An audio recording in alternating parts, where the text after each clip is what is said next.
출근길 뉴스를 종합해드립니다. 깊이 있는 뉴스 YTN FM 출발 새 아침. 신율의 출발 새 아침 3부 순서 시작합니다. 참 여러 가지로 어수선하게 출발하는 그런 월요일 아침인데요. 비록 주 초는 어수선하더라도 주말은 모든 것이 정리되기를 좀 바라는 마음을 갖습니다. 자, 그럼에도 불구하고 한 주 힘차게 출발하시기 바라겠고요. 신율의 출발 새 아침 3부 순서 먼저 광고 듣고 오겠습니다.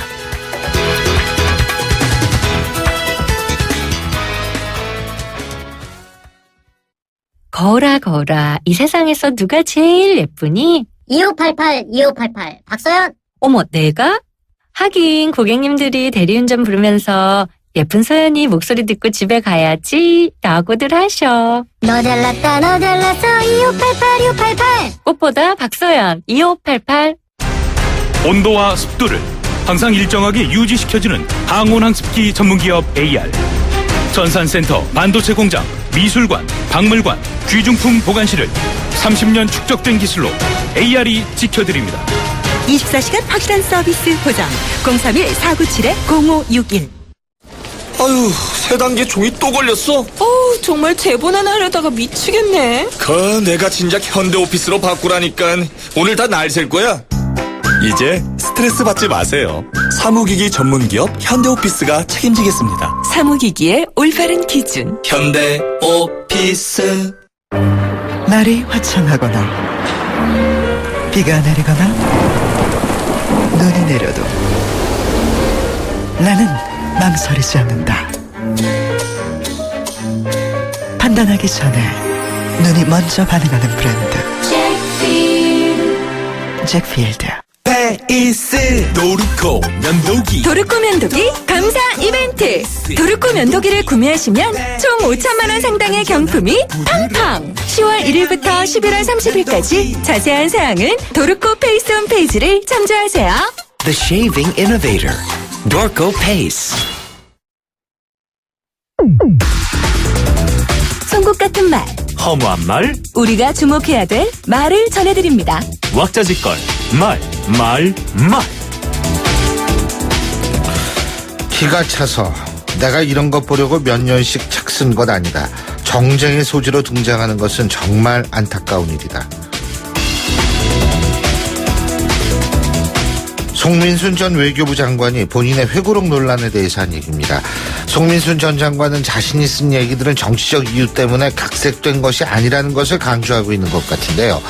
그런데 지금 어쨌든 양측의 주장이 갈리고 있고 그렇다면 진실을 밝혀야 한다는 당위성이 도출이 됩니다. 그런데 지금 정치권은 상대에 대한 비방과 주장만 난무하고 있는데요. 지금 국민들이 원하는 것은 주장이 아니라 구체적 증거를 통한 진실입니다. 이것은 단순히 지나간 과거의 정책 결정 과정에 관한 문제가 아니라 앞으로 있을 대선 과정과도 관계에 있을 수 있기 때문인데요. 그래서 진실은 밝혀져야 하는 겁니다.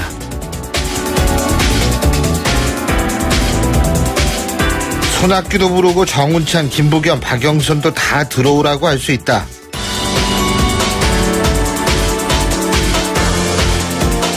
국민의당 박지원 비상대책위원장이 당문턱을 내리고 강력한 경선으로 대선 후보를 뽑아야 한다면서 한 얘기입니다.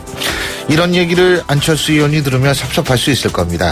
하지만 반드시 그렇게 생각할 필요는 없겠죠.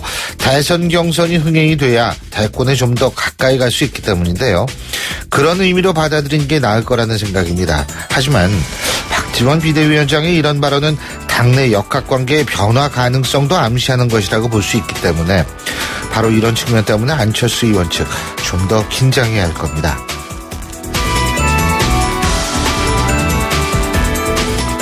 도대체 최순실이란 사람이 누군데 집권당에 대한 국민의 원성이 하늘을 찌른들 누구로 탓하겠는가.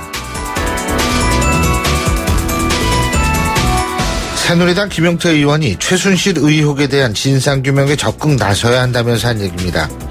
요새 정치권 진실을 규명해야 할 것들이 참 많습니다. 여권은 사전 통보냐 아니면 사전 문의냐를 놓고 벌이는 2007년 북한 인권 결의안 기권 과정의 진실을 밝혀야 한다고 주장하고, 야당은 야당대로 최순실 씨를 둘러싼 갖가지 의혹에 대한 진실이 밝혀져야 한다고 주장하기 때문인데요. 이런 상황을 보면서 우리나라 정치판에서 신뢰는 전무하구나 하는 생각이 듭니다. 이런 정치판에서의 신뢰가 사라지는 현상은 사회로 전이되게 마련인데요. 결국 정치가 우리나라 사회자본을 없애는데 단단한 역할을 하고 있다고밖에 볼 수 없습니다. 그럼에도 진실은 밝혀져야 합니다.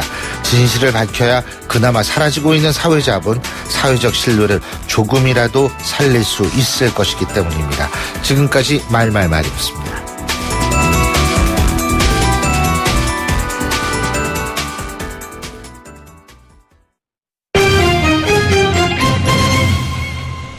경제 뉴스 알아보겠습니다. 자, 오늘부터는 새롭게 매일 아침 경제 이슈를 짚어줄 한국경제 정인설 기자 전화 연결합니다. 안녕하십니까? 안녕하세요. 예. 자, 앞으로 잘 좀 부탁드리겠고요. 예, 감사합니다. 정부가 부동산 시장 과열을 우려해서 대출 옥죄기에 나섰는데 보금자리론 신규 대출을 사실상 중단했다고 그러네요. 예, 보금자리론은 다 아시다시피 서민들의 내 집 마련 대출 수단입니다. 장기 고정금리 분할 상환 대출이죠. 예. 주로 금리가 연 2.5%에서 2.75%로 좀 싸서 인기 대출 상품이었습니다. 이제 19일부터 문제 17일이니까 예. 올해부터 연말까지 자격을 대폭 강화합니다. 예. 오늘하고 내일 상당히 어떻게 몰릴 수도 있는 그런 상황이죠. 예. 자격을 대폭 강화하는데 사실상 받지 말라는 것, 중단하는 거나 마찬가지입니다. 왜냐하면 현재 대출 대상 주택 가격은 9억 원까지 돼 있는데 지금 3억 원으로 한도를 낮추고요. 수도권에 이런 아파트 많지 않죠. 그리고 예. 대출 한도도 5억 원인데 지금은 1억 원으로 줄이고 새롭게 대출자 소득 요건도 부부 합산 소득 연 6천만 원 이하로 줄입니다. 사실상 안 해주겠다라는 거고요. 이미 주요 은행들은 8월 25일 가계부채 대책 이후 아파트 중도금 집단 대출을 거의 취급하지 않는데 기존 아파트 대출 상품에 많이 인기였던 이 보금자리론까지 중단하면서 이른바 대출받아 빚내서 집 사기가 상당히 연말까지는 힘들어졌다 이렇게 볼 수 있을 것 같습니다. 그 국토교통부도 부동산 수요 억제책 검토하고 있다고 그러는데, 그죠? 그렇습니다. 8월 25일 그 가계부채 대책 발표할 때만 해도 금융위는 이미 이런 대출 옥죄기를 하자라는 입장이었지만 국토부는 아니다. 부동산 경기로 어느 정도 이 저성장 국면에 좀 토받쳐낸 데는 반대한 상황이었는데 분위기가 좀 바뀌는 그런 게 좀 감지가 되고 있는 거죠. 하지만 확정이 된 게 아니라 검토 중이라는 겁니다. 시장에 좀 가열될 수 있다라는 시그널을 보내준다 이렇게 볼 수 있는데요. 일단 검토하고 있는 대책은 이런 겁니다. 서울, 강남 등에 몰리는 투자 수요를 억제하기 위해 아파트 청약 자격 강화하고요. 수도권 민간 택지 전매 제한 기간 지금 기존 6개월인데 1년으로 늘리는 방안, 이런 방안들을 현재 검토 중에 있습니다. 강남발 집값 급등세가 이제 수도권 청약 시장까지 확산됐는데 이게 지방으로까지 아니면 다른 시장으로까지 확대가 된다면 이런 대책을 시작할 수 있다라는 게 국토교통부 현재 입장입니다. 이게 그러니까 지금 부동산 시장이 심상치 않기 때문에 나오는 거 아닌가 이런 생각이 들거든요. 그렇습니다. 보통 저희 환자들이 흥분돼 있거나 좀 쇼크가 있으면 진정제 놓잖아요. 부동산 시장에서 가장 직방이 진정제는 대출 억제입니다. 이 카드를 시작을 했다라는 거죠. 극약 처방이나 이런 얘기도 있고 재건축 때문에 가뜩 서민들만 피해를 보는 건 아니냐 이런 우려도 있지만 강남 재건축 시장에서 항상 시작이 돼서 부동산 시장, 전국 부동산 시장 확산된 게 그동안의 어떤 과정이었거든요. 그래서 이런 시그널을 읽고 정부 정책의 이런 시그널을 읽고 조금 더 투기 수요가 좀 누그러지지 않겠냐라는 게 정부의 현재 입장인데요. 진짜 누그러질까요? 그건 앞으로 지켜봐야 되는데 왜냐하면 대출 되는 게 연말까지입니다. 내년 초부터 또 어떻게 될지 모르니까 그건 또 부동산 시장과 정부 정책 간의 어떤 줄다리기에 따라서 결정될 것으로 보입니다. 그렇군요. 자, 이건 좀 다른 얘기인데 미국이 또 우리나라 환율 관찰 대상국으로 됐네요. 그렇습니다. 지난 4월에도 한국이 미국의 환율 관찰 대상국이 됐었는데 반기마다 지정을 하는데 이번에도 미국 재무부가 의회에 제출하는 보고서에 한국이 지정이 됐습니다. 한국 정부, 우리 정부는 예상한 결과다 이런 입장을 보이고 있는데요. 우리가 환율 대상국이 된 건 대미 무역에서 흑자, 그것도 규모가 크기 때문에 계속 이 환율 대상국이 되고 있는데 원화 가치를 인위적으로 낮춰서 우리나라 한국 수출에 유리하게 했다라는 게 미국의 입장인데 앞으로 미국 금리도 올릴 것 같은데 여기에 미국의 원화 졸상 요구도 좀 거세질 것으로 예상이 됩니다. 아, 그렇군요. 이것도 부동산에도 영향을 미치긴 미치겠네요. 이것도, 그죠? 예. 그렇습니다. 예. 근데 우리나라 말고 이 환율 관찰 대상국이 된 나라가 또 있나요? 그렇습니다. 독일, 일본, 중국, 대만 그리고 한국까지 5개국은 4월에 이어 이번에까지 2번 연속 대상국이 됐고요. 스위스는 이번에 처음으로 환율 관찰 대상국이 됐습니다. 예. 환율 관찰 대상국이 된 조건은 크게 3가지입니다. 예.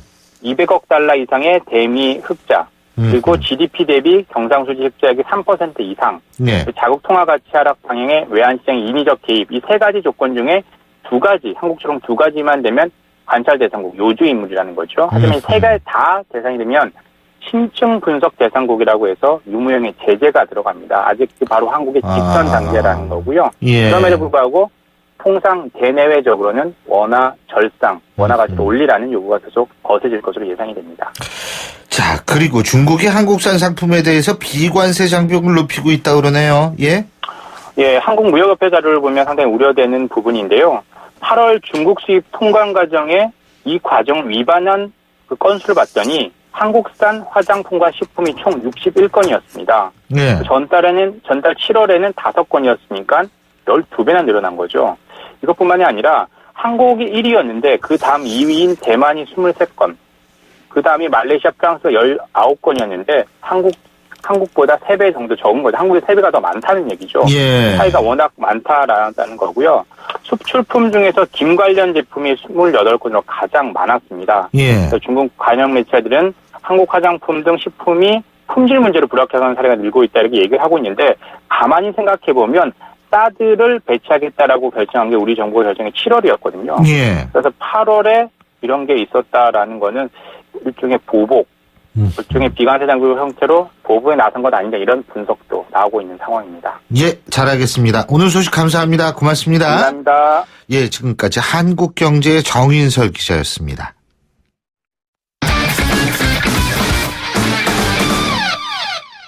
자, 이번엔 스포츠 소식 알아볼까요? 최동원 스포츠 평론가 전화 연결돼 있습니다. 안녕하십니까? 예, 안녕하세요.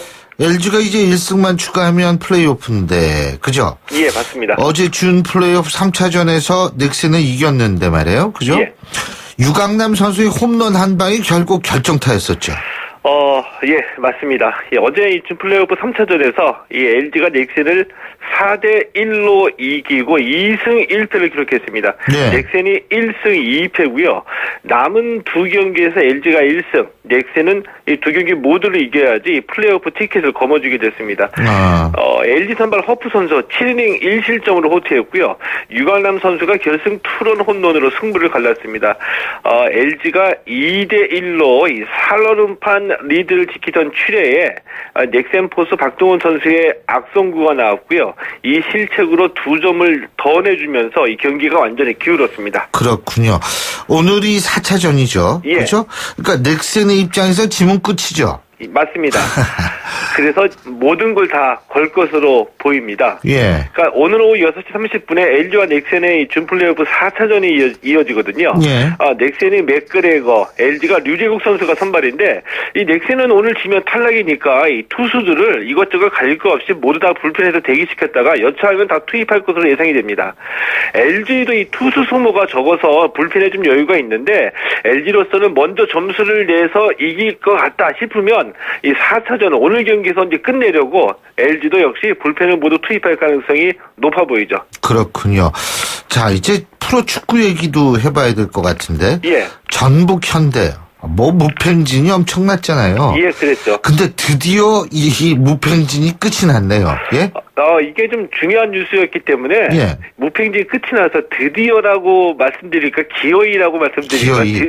결국은 혹은 예. 정말 안석하게도 예, 맞습니다. 그렇겠죠. 이 33경기에서 무팽진이 멈췄습니다. 예. 그러니까 이 토요일 경기에서 전북 현대가 이 제주 유나이티드를 상대로 34경기 무패에 도전했거든요. 예. 2대 3-5로 패했습니다. 올 시즌 K리그 첫 번째 패배이고요. 근데 전북 현대가 올 시즌은 뭐 누가 봐도 다 우승팀이었었거든요. 근데 전북이 심판 매수 때문에 승점 9점 감점을 당해서 FC 서울하고 승점이 60점으로 똑같습니다. 다득점에서 앞서서 간신히 전북이 1위를 차지했고요. 서울이 2위인데 이 전북과 서울 모두 4경기씩 남아있기 때문에 이 두 팀이 마지막까지 우승 다툼을 벌일 것으로 예상이 되네요. 그렇군요. 그리고 그 경주 마라톤 대회가 있었죠, 그죠? 예. 근데 케냐가 진짜 마라톤 잘해요. 예. 여기서 우승했는데 그 지난번에 귀화 신청했다 거부당한 에르페 선수도 케냐 선수죠, 그죠? 예, 맞습니다. 어제 참가했죠, 에르페 선수도. 예. 어제 이 경주 국제 마라톤 대회에서 이 케냐의 필렉스 키프로티치 선수가 2시간 6분 58초로 우승을 차지했거든요. 1, 2, 3위 전부 다 이 케냐 선수가 휩쓸었습니다. 그리고 한국 귀화 신청했다 거부당했던 케냐의 에르페 선수 아킬레스건 부상 때문에 5위에 그쳤는데 에르페 선수는 그동안 우리나라에서 열렸던 대회에 6번 출전해서 6번 모두 다 우승한 선수입니다. 어제 처음 우승에 실패했고요. 근데 에르페 선수 이 한국 귀화가 정말 꿈인 것 같습니다. 귀화에 한 번 실패했다고 포기하지 않겠다. 한국 국민이 되기 위해서 끝까지 노력하겠다. 이렇게 말했거든요. 예. 진심이 우리 국민에 닿으면은 뭐 언젠가 귀화의 문이 열릴 것으로 뭐 예상이 되기도 합니다. 그럼요. 자, 그리고 지난달 세상을 떠난 골프 전선 아놀드 파머. 이 아놀드 파머가 쓴 편지를 뒤늦게 받은 선수가 있다고 그러는데. 예. 이거 참 기분이 묘할 것 같아요. 예? 예, 저도 그럴 것 같은데요. 이 골프 전선 아놀드 파머가 지난달 숨졌거든요. 예. 근데 미시간 대학교 골프 선수 중에 이 니칼슨이 있는데 니칼슨이 이번 달 7일에 파머의 편지를 받았다고 미국의 디트로이트 뉴스가 보도했습니다. 예. 그러니까 니칼슨은 지난 8월에 이 세계 랭킹 1981위니까 아주 뭐 새카맣게 무명 선수죠. 그런데 US 아마추어 선수권 대회 출전해서 기적 같은 4강 진출을 이뤄냈거든요. 예. 그래서 이 파머가 편지를 쓴 겁니다. 니칼슨이 골프 선수지만 미시간 대학교의 훌륭한 학생이기도 하다. 미래에 하고 싶은 일을 하기 위해서 최선을 다하기 바란다. 이렇게 이 편지에서 격려했거든요. 근데 파머가 9월 26일에 숨졌고요. 이 편지는 숨지기 직전인 9월 8일에 붙여졌는지 어떻게 된 일인지 이 편지가 뒤늦게 이번 달 7일에 니칼슨에게 도착한 겁니다. 편지 받는 사람 입장에서 아마도 이런 편지 받으면은 전율이 돋는 것처럼 감동하지 않을까 싶은데 아마도 이 아놀드 파머가 이 하늘나라에서 보낸 희망의 편지가 아닐까 뭐 이런 생각을 해보기도 했습니다. 그렇군요. 자, 그리고 골프 소식 하나 더 알아볼까요? KB 하나은행 챔피언십에서 스페인 선수죠. 시간다 선수.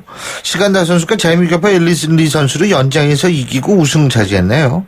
예. 이 LPGA 투어 KEB 하나은행 챔피언십 국내에서 열렸거든요. 이 제미오포 앨리슨 리 선수가 스페인의 시간다 선수하고 공동 1위를 기록했는데 연장 첫 홀에서 버디를 잡은 카를로스 선수에게 우승을 내줬습니다. 이 앨리슨 리 선수 아버지가 아일랜드계 한국인, 어머니는 순수 한국인이거든요. 한국말 굉장히 잘합니다. 한국 음식도 잘 먹고 여기에 또 이 국내에서는 또 중요한 코드죠. 이 캘리포니아 주립대학교 재학 중이기 때문에 이 사실이 알려지면서 이제 국내 팬들에게도 많은 인기를 누리고 있거든요. 근데 비교가 많이 됩니다.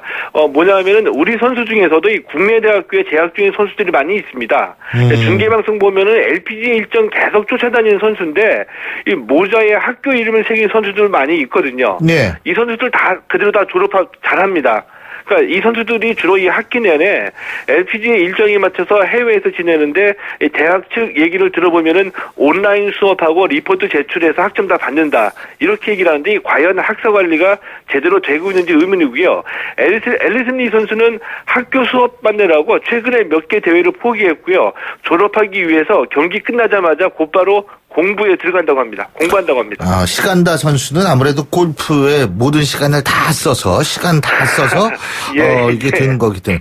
근데 아침부터 또 이러네요, 제가. 예, 오늘 말씀 여기까지 듣겠습니다. 고맙습니다. 예, 고맙습니다. 예, 지금까지 최동호 스포츠 평론가였고요. 신율의 출발 새 아침 3부 순서 여기서 줄입니다. 저는 잠시 뒤 4부에서 뵙겠습니다. 안녕하세요. 배우 공연주입니다. 15살의 여러분은 어떤 꿈을 꾸는 아이였나요? 제가 케냐에서 만난 15살 소녀 도린의 꿈은 의사가 되는 것인데요. 학교에 가는 것을 무척 좋아하는 도린이 학교를 빠질 수밖에 없는 이유는 단지 여자로 태어났기 때문입니다. 우리와 너무 다른 그동안 말하지 못한 소녀들의 이야기 궁금하지 않으세요? 여러분의 관심으로 소녀들이 다시 꿈을 꿀 수 있습니다. 지금 월드비전 꽃들에게 희망을 캠페인을 검색하세요. 월드비전 꽃들에게 희망을. YTN 라디오 캠페인 더 가까이. 안녕하세요. 10월의 가수 이용입니다.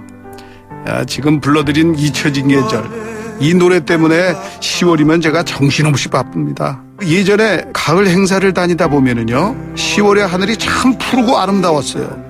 근데 요즘은 미세먼지다 스모그다 해서 아주 이 대기 오염 때문에 그런지요, 맑은 하늘을 볼 수 있는 날이 별로 없는 것 같더라고요. 대기 오염을 줄이기 위해서는요, 가까운 거리든 걷거나 자전거를 이용하고, 꼭 자동차를 이용해야 할 때는요, 공회전 줄이기, 경제 속도 유지 등 에코 드라이빙을 실천하는 것도 하나의 방법이겠죠.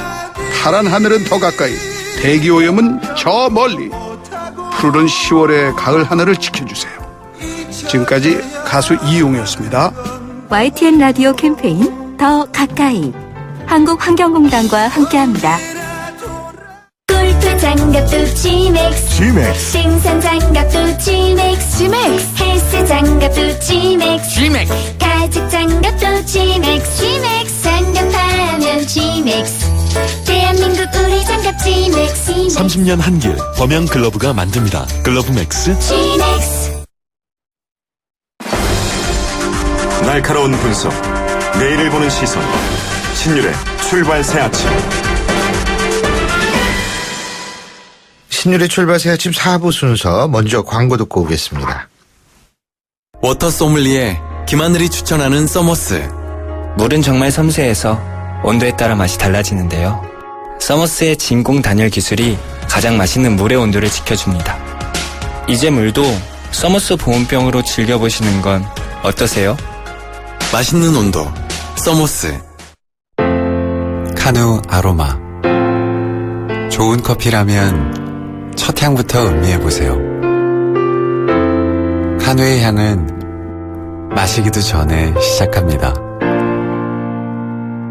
세상에서 가장 향기로운 카페 카누. 샘 스미스의 Stay With Me V20로 들어보겠습니다. 원음을 선명하게 되살리는 4개의 DAC와 전후면 광각 카메라로 새로움을 플레이하다. LG V20. 미세먼지로 고통받는 아이들에게 콘덴싱이 옳았다. 살 곳을 잃어가는 북극곰에게 콘덴싱이 옳았다. 친환경 보일러를 만들겠다는 28년 전 그 선택. 콘덴싱 28년 국가대표 보일러. 2015년 금감원 공시 매출액 1위. 피부 겉에만 머문다면 아름다움은 겉돈다. 밀착 시트 기술이 겉에서, 하얀 단백질 세럼이 속에서 이중으로 지켜주는 이유. 한 장, 그 이상의 차이. 마스크 사이언스 메디힐. 자동차 살 땐 모델, 연식, 배기량, 연비, 컬러 이렇게 챙기면서 자동차 금융은 왜 직접 안 챙기세요? 그러게. 직접 챙기면 편리하고 저렴해집니다. 어디서 차를 사든 자동차 금융은 삼성카드 다이렉트 오토. 연체율 등 자세한 이용 조건 및 혜택사항 홈페이지 참고. 과도한 빚 고통의 시작입니다. 돌고래의 삐 소리, 기계의 끼 소리, 벌레의 웽 소리. 내 귀에만 들리는 이런 소음들. 이명으로 고통받고 계신가요? 이제 참지 말고 실비도 하세요. 식약처 허가 이명 단리 증상 일반 의약품. 신경 쓰이는 이명엔 실비도. 태전그룹 AOK. 진물 상처엔 톡톡 뿌려요. 진물은 잡아주고 새살은 솔솔. 톡톡 뿌려요. 자전거, 등산, 캠핑에도 챙기세요. 뿌리는 상처 치료제 마데카솔 분말. 톡톡 뿌리세요. 상처에 참 좋은 선택 마데카솔 분말. 연고는 마데카솔 케어. KB 차차차 삼행시. 차 살 때 허위 매물엔 헛걸음 보상. 차 팔 때도 변동 없는 매도가 보장. 차 사고 만변에도 환불 보장. 이게 바로 차차차 3대 서비스. KB캐피탈이 만든 중고차 국민시세 KB 차차차. 환불 조건 등 자세한 사항은 홈페이지 참조. 좋은 집은 좋은 사람들이 먼저 알아보고 좋은 사람들이 모인 곳은 좋은 마을이 됩니다. 고층 한강 조망 테라스 하우스로 1차부터 인정받은 다산 신도시 대단지 브랜드타운. 다산에서 좋은 마을 금강펜테리움 리버테라스 2차입니다. 1899-5733 금강주택 모델하우스 오픈 중. 예, 월요일 아침 8시 35분 41초 지나고 있는데요. 자, 지금 교통 상황 알아보겠습니다. 박호영 캐스터. 네, 신율의 출발새 아침 교통정보입니다. 밀리고 밀리던 월요일 출근길 일부 구간에서는 조금은 풀리고 있고요. 아직도 꼼짝을 못하는 구간도 덜어 있습니다. 먼저 양녕도는 상도 사거리에서 한강대교 남단 쪽으로 꼼짝을 못하고 있고요. 한강대교 다리 건너는데도 북단 쪽으로 가기가 어렵습니다. 하지만 강변북로는 일산에서 구리 쪽으로 정체 길이가 조금은 짧아졌습니다. 가양대교에서 한강대교까지만 밀립니다.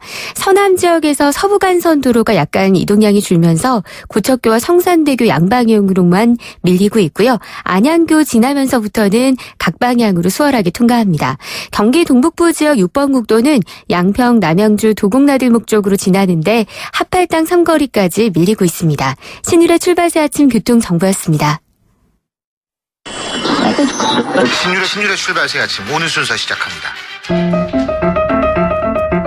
오늘 아침 당신이 듣고 싶은 뉴스 94.5MHz YTN 뉴스 FM 신율의 출발 새 아침.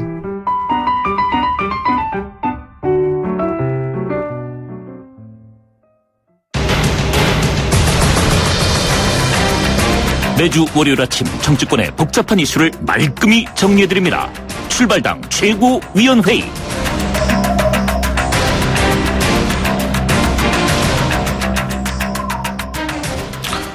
예, 지금 이 자리에 오늘도 두 분 언제나처럼 나와 계십니다. 데일리안의 이종근 편집국장 나와 계십니다. 안녕하십니까? 안녕하세요. 출발 이종훈입니다. 예, 두문정치전략연구소 서영호 소장 나와 계십니다. 어서 오십시오. 네, 새 아침입니다. 월요일의 남자 서양호입니다. 그렇죠. 월요일의 남자. 생각들을 많이 해오시는데. 근데 지금 우리가 얘기할 부분이 낙낙지가 않습니다. 이 첫 번째 얘기할 거 송민순 전 장관의 회고록인데, 예? 이게 지금 송민숙 회고록 파문 국기문란인가 정치 공세인가 이겁니다. 자, 문제가 되고 있는 게 8페이지 정도에 해당되는데 이런 구절이 있습니다. 노무현 정부 시절 유엔의 북한 인권 결의안 표결에서 우리 정부가 북한의 의견을 물어본 뒤 기권했다. 이것이 이제 얘기인데요. 자, 어떻게 보십니까? 먼저 이종근 국장님. 네.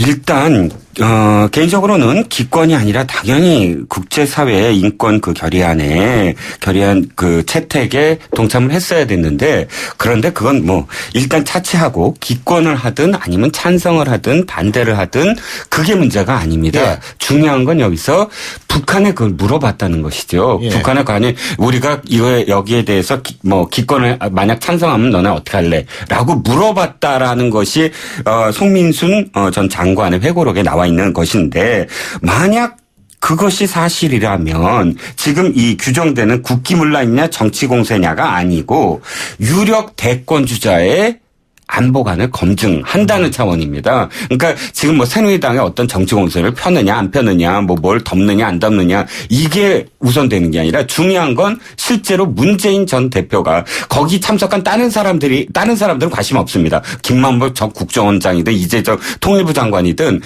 관심이 없어요. 왜냐하면 그 사람들이 지금 당장 우리나라를 어떻게 할 수 있는 사람들이 아닙니다. 근데 중요한 건 문재인 전 대표는 우리나라의 대통령이 될 수도 있는 사람이거든요. 근데 이 사람이 그 당시에 어떤 판단을 했는가, 이거는 정확하게 그 본인 입에서 난 이 당시에 이랬다라고 해야만 사실은 우리가 충분히 납득할 수 있는 어떤 후보가 되는 것인데, 다른 사람을 내세워서 이랬다, 뭐 김경수 대변인격 의원을 내세워서 그땐 그랬다라든지, 혹은 우상호 원내대표 입을 빌어서 그랬다든지, 이것 자체가 지금 말이 안 된다는 거죠. 예.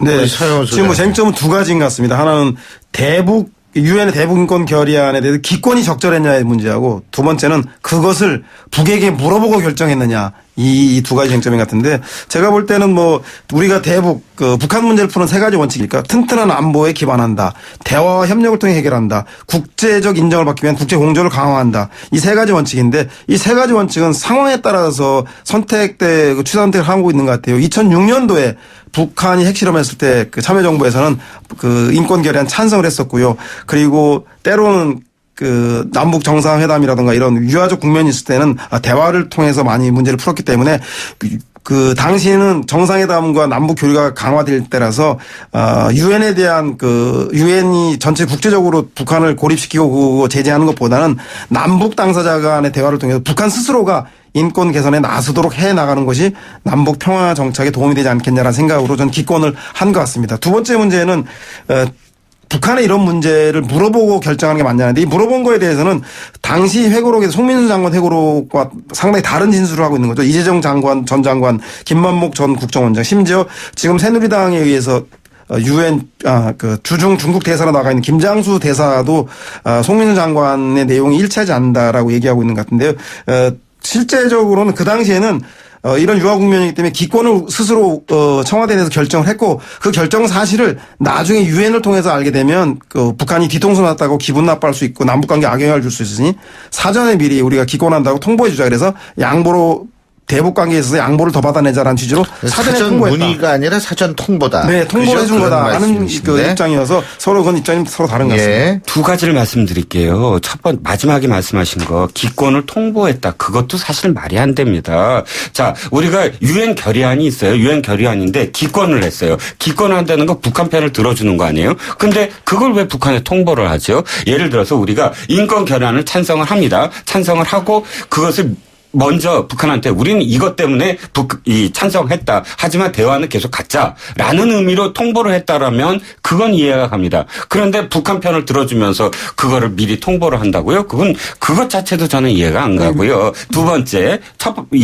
말씀하신 부분 그 안에 있는 참석자들이 말이 다르다고 하는데 김장수 지금 주중 대사는 당시에 참석하지 않았습니다. 참석한 사람이 아니에요. 18일 날 회의 때, 서명한 회의 때. 그러므로 이것을 정확하게 그날 김만복 국정원장이 북한에 물어보자라고 했다든가 또는 문재인 전 대표가 이것을 자신도 기권인데 뭐 이렇게 했다든가 이거를 이야기할 수 있는 위치가 아니었고요. 그다음에 그것을 부인하고 있는 사람들 이재정 통일부 장관이나 김만복 전 국정원장은 부인할 수밖에 저는 없다고 생각을 해요. 만약에 이것이 사실이라면. 왜? 만약에 사실이라면 자신들이 지금 북한과 내통하고 있다. 그걸 주도했다. 이런 비판을 지금 받을 텐데요. 저는 그 당사자들이 하는 얘기가 옳고 송민순 장관이 하는 얘기가 그러다라고 그렇게 판단할 수 있는 근거라고는 생각하지 않습니다. 저는 뭐 당시에는 내통했고 그럼 지금은 내통하지 않는가. 당신 왜 내통했겠냐가 상식적으로 말이 안 되고요. 문재인 전 대표가 본인 입으로 해명하지 않는 문제도 그렇고 기권 여부를 북에다가 사전에 통지해 주는 것도 그거는 외교적으로 만약에 문재인 대표가 직접 나서서 난 그 당시에 유엔 결의안에 대해서 인권 결의안에 대해서 찬성했다라고 하면 북에 대한 반복 입장을 갖고 있는 건데 스스로 향후에 남북 문제에 있어서의 운신의 폭을 좁히는 외교적인지 못한 행동이기 때문에 저는 본인이 직접 나서서 해명하지 않는 것 같고요. 기권한 문제도 그렇고 우리가 이렇게 기권하고 니네를 많이 고려하고 있으니 남북 관계에 있어서 북한이 보다도 많은 것을 양보해달라고 하는 저는 외교적인 그 행위였다라고 판단할 수 있다는 생각이 듭니다. 근데 제가 한 가지 확인할 게 김장수 당시 국방장관이 틀렸다라고 얘기한 거는 내가 찬성했는데 거기에 찬성이라고 안 나와 있어. 그건 잘못됐다 그 얘기죠 이게. 네, 그렇죠. 김장수 장관이 그런 얘기도 그렇고 이재정 전 통일부 장관이나 김만복 국정원장이 사실과 다른 여러 가지 얘기를 함으로써 송민순 그 장관의 이 기록 자체가 불확실하고 불일치된 상황일 수 있다라는 것을 좀 반증하는 건 아닌가 생각이 듭니다. 예. 그런데 사실 제가 좀 궁금한 것이 뭐냐면 지금 그게 그 회의에서 누가 어떤 얘기를 했느냐 이런 거 말고도 또 다른 데서 이 노무현 전 대통령의 얘기가 나오고 있는데 송민순 장관 회고록이죠. 그런데 이렇게까지 물어봤으니 그냥 기권으로 갑시다. 묻지 말았어야 했는데 송 장관 그렇다고 사표 낼 생각은 하지 마세요. 이게 이런 부분이 나오는 거거든요. 그리고 노무현 전 대통령 북한한테 물어볼 것도 없이 찬성 투표하고 송 장관한테는 바로 사표를 받을까 하는 생각도 얼핏 들었는데 이런 이제 송민순 전 장관의 회고록이 이런 부분이 나온다는 건데 그렇다면 앞부분의 기억이 틀렸다. 그럼 뒷부분의 이 얘기는 무엇이냐 이런 의문이 또 제기가 되는 경우도 있는 것 같아요. 예. 네, 제가 볼 때는 그 얘기에 대해서는 일단 저는 송민순 장관이 의도를 가지고 뭐 팩트를 왜곡했다고 생각하지 않고요. 다만 송민순 장관이 외교부가 당시에 미국을 담당하는 북미 부서가 상당히 축소되면서 송민순 장관이 상당히 고립적인 위치에 있었습니다. 따라서 참여정부의 전체적인 외교 정책에 대해서 되게 상당히 비판적이었기 때문에 당시에 회의 상황에서 주고받은 얘기에 대해서 본인의 그런 그 상황 때문에 인해서 그 팩트에 대해서 좀 부정적으로 좀 바라봤을 가능성, 개연성이 다분하다. 왜냐하면 그렇지 않고서는 당시에 회의에 참석했던 이재정, 김만복, 김장수 장관이 다들 다른 얘기를 하고 특히 김만복 전 국정원장은 새누리당이 공천 신청을 낼 정도로 참여정부안이 결별한 사람인데 불구하고 송민순 장관에 대하고 완전히 상반된 얘기를 하는 걸로 보면. 근데 그거는 누가 하는지 모르겠지만 본인의 입장에서 볼 때 입장이 더 곤란해질 수 있는 거 아닙니까? 네, 그렇죠. 곤란해지더라도 제가 볼 때는 새누리당의 입장에 있어야 될 사람임에도 불구하고 이렇게 서로 다른 얘기를 하는 거 보면 송민순 장관의 회고록 자체에 대해서 뭐 제가 보기에는 너무 지나치게 객관적 사실 사표처럼 판단하는 것은 너무 과도한 해석 아닌가라는 생각이 듭니다. 아니, 김만복 전 국정원장은 새누리당의 공천 시청까지 한 사람이니까 부인을 하는 거죠. 만약에 그걸 긍정을 했다 그러면은 새누리당에서 공천 주겠습니까? 당연한 말씀이고요. 두 번째, 송민순 장관의 메모에 관련한 문제인데요. 자, 외교관들은 사실 이 턱시도를 입고 드레스를 입고 하는 사실 전쟁을 치는 사람들입니다. 무슨 얘기냐면 총을 갖고 싸우는 사람들이 아니라 턱시도를 입고 싸우는 사람들이에요. 이 사람들의 무기는 말입니다. 그러니까 워딩, 레토릭이에요. 말을 어떻게 하고 서로 교환하고 하는 것에 따라서 사실은 그 국가의 운명이 좌우됩니다. 그렇기 때문에 말과 관련해서는 굉장히 정확해야 돼요. 상대방이 어떤 말을 했다. 그렇기 때문에 사실 머릿속으로 굉장히 기억도 많이 하고 메모도 많이 하고 해서 상대방 국가나 상대방이 어떤 얘기로 어떤 의미로 했다라는 것을 자기가 파악하고 있는 것이 완전히 직업적으로 쌓여 있는 사람이에요. 그들은. 그렇기 때문에 이 당시의 메모가 말씀하셨듯이 어떤 감정 때문에 뭐 참여정부에 대한 악감정을 갖고 있어서 왜곡됐다라고 하기에는 아주 묘사가 정확하거든요. 제가 또 하나 말씀드릴 게 뭐냐면, 기억이 헷갈릴 있는 가능성이 배제할 수는 없겠죠. 근데 이제 중요한 건 대통령의 얘기를 정확하지 못한 기억으로 했다면 이것도 상당히 문제가 될 수 있는 거거든요. 그렇지 않습니까? 네, 그리고 더군다나 출판물에 대통령이 이렇게 얘기했다라고 언급했는데 그걸, 이 정도 얘기했나? 이런 식으로 썼다면 그건 문제가 심각해지는 거죠. 네, 저는 최근에 여야에서 공방을 하는 걸 다 믿고 싶지 않았지만 다만 그 책에서 반기문 총장에 대해서 지나치게 많이 언급되고 호의적으로 언급되어 있고 그리고 송민순 전 장관이 참여정부 내에서 외교정책에 대한 되게 소수파로 고립적인 위치에 있었기 때문에 대단히 비판적이었다. 그런 정치적인 상황과도 또 무관하게 에만 느껴지지 않기 때문에 송민순 장관의 회고록에 대해서는 객관적으로 좀 검토해 볼 필요가 있다는 생각이 좀 듭니다. 근데 그 객관적으로 그러기 위해서는 어떻게 해야 됩니까? 증거가 나와야 되거든요. 어떻게 보십니까? 이 정도. 일단 18일 회의, 그러니까 16일 날 대통령이 주재로 해서 회의를 했을 때는 대통령 주재 회의였기 때문에 아마도 회의록이 있을 겁니다. 그런 다음에 그 당시 이제 기권을 하기로 했죠. 결정 내리고 송민순 장관이 그때 아까 제가 말씀드린 이런 발언이 나왔을 가능성이 있죠. 그렇죠. 그죠? 그런데 그렇죠. 아까 말씀하신 부분. 근데 송민순 장관이 그러니까 보고서 양식으로 이건 안 됩니다라고 대통령한테 보내죠. 그 기록도 남아 있을 겁니다. 그 다음에 18일 날 이 회의가 열립니다. 사별관에서 회의가 열립니다. 이때는 대통령이 참석을 안 하고 당사자들 지금 언급돼 있는 분들과 함께 회의를 하는데 당연히 그때 기권을 했던 사람들이 책망을 할 수밖에 없죠. 왜 굳이 그날 결정을 했는데 그런 편지를 보내서 이렇게 회의를 다시 하느냐. 분위기는 뻔할 수밖에 없는데 어쨌든 사별관 회의에서는 기록이 없을 겁니다. 아마도 지난번에 한진해운 사별관 회의처럼. 그렇다면 일단 그럼에도 불구하고 만약에 이것이 그러니까 이 문재인 전 대표 입장에서 보면 말씀하셨듯이 이게 대북 관계가 어떻게 되고 이렇게 말씀하셨는데 차라리 그때 나는 남북 관계가 어떤 상황이기 때문에 이런 어떤 상황을 했고 지금은 상황이 다르기 때문에 이렇게 했다라고 떳떳하게 진정성 있게 얘기한다면 도리어 국민들은 그거 받아들일 수가 있거든요. 그런데 모호하게 이렇게 입장을 취하는 것 그렇기 때문에 지금 이 여론에서 언론들에서 그럼 까야 되는 거 아니냐 다 밝혀야 되는 거 아니냐 특히 여당에서 거기에 대해서 사실은 계속 공박을 받을 수밖에 없죠. 기록을 지금 대통령 기록물을 이제 다시 드러내야 된다 이거죠.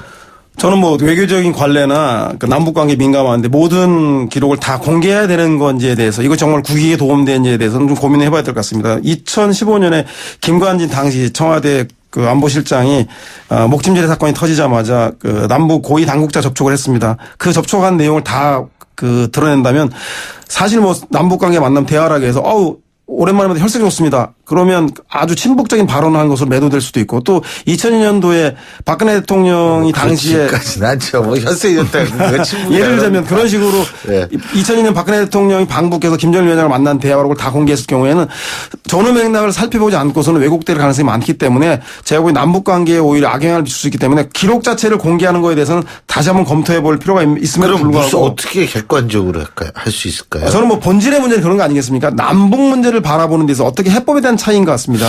그거는 아닌 것 같은데 제가 생각할 때 왜냐하면 지금 많은 국민들이 궁금해하는 건 사전 문의냐 사전 통보냐 하는 부분이거든요. 사실은.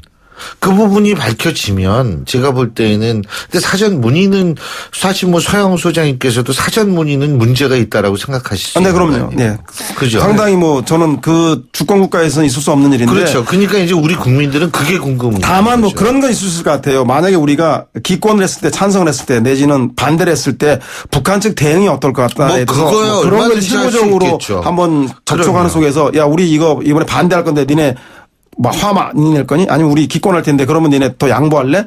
이런 걸 사전에 좀 실무자 차원에서 검토해 볼 수는 있으나 이것이 전체 공식적인 회의를 통해서 제안됐다라고 한다는 건 좀 또 다른 의미이기 때문에 그건 저는 옳지 못한 다라고 생각이 들죠. 이런 생각이 갑자기 듭니다. 뭐냐면 저도 이 부분은 동일해요. 서 소장님 말씀에 매번 전 정부가 했던 모든 것들을 그 다음 정부가 너는 어떻게 했느냐 내놔라. 그렇죠. 이렇게 검증하는 건 사실 무리가 있습니다. 그런데 이런 상황이 딱 닥쳤을 때는 지금 아까도 말씀드렸지만 큰 문제예요. 왜냐하면 다 대통령이 될 사람이거든요. 이분이 어떻게 했는가는 사실 또 검증을 해야 되거든요. 그랬을 때 하나의 어떤 이 제안으로 미국 같으면 상원은 청문회가 있지 않습니까? 상원은 그 정파를 떠나서 상원에서 청문회를 해갖고 그걸 밝히는데 우리나라는 좀 특별위원회 같은 거 설치를 하는 겁니다. 그러니까 정파적인 이해관계를 떠나서 이 아주 소수로 해서 이 전체적인 어떤 기록물에서 검증될 수 있는 부분만 발췌를 해서 이 부분만 같이